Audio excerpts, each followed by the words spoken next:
beware, Kamala Harris would be the most far-left president in history.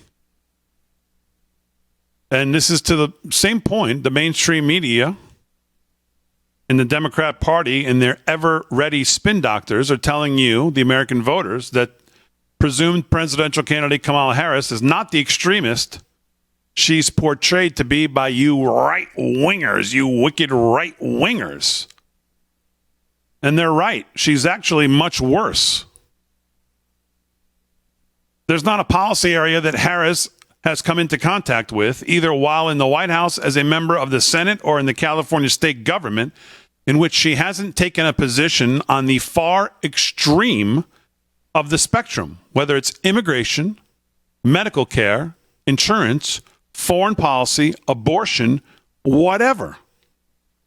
She almost always reliably on one side of the argument, and that side is the extreme far left.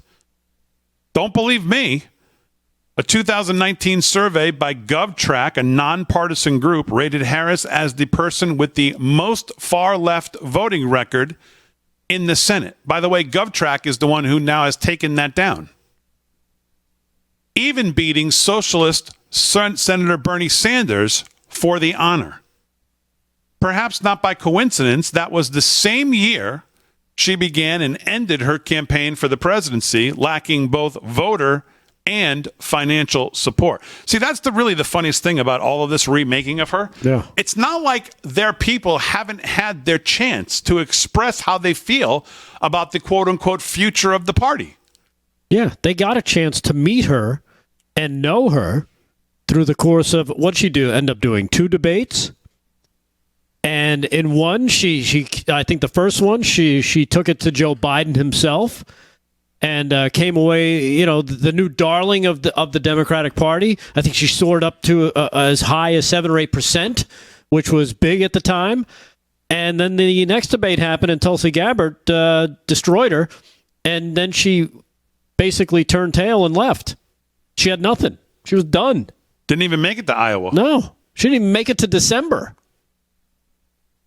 So it's not like this party and these voters, not that they're any part of what's going on now. They've been absolutely no part of it. 18 million votes for one candidate, and they just said, well, too bad.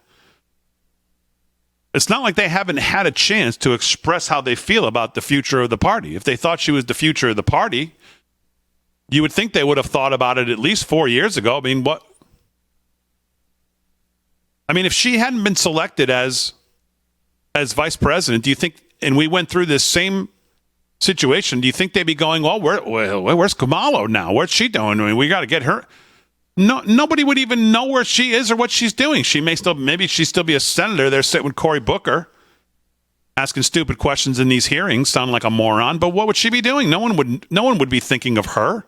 No, and nobody would care. As Harmeet Dillon points out here on Just the News, she's never won a single primary, not a single primary delegate. But for some reason, she was able to sew up the nomination in just 36 hours. And again, if Joe Biden had said right from the jump, I'm serving 1 term. Right. I am not serving a second term. I'm making that everybody aware right now. We are going to have a big Democratic primary. Does anybody think that she would have come out of that? Does anybody think that she would be the one to come out of a true Democrat open primary where the actual party got to vote and pick their candidate after hearing from it? There is less than 0 chance that she would have been even involved. Yeah. Well, we already saw what happened when she ran. She was one of the first ones out. After 2 debates. Done.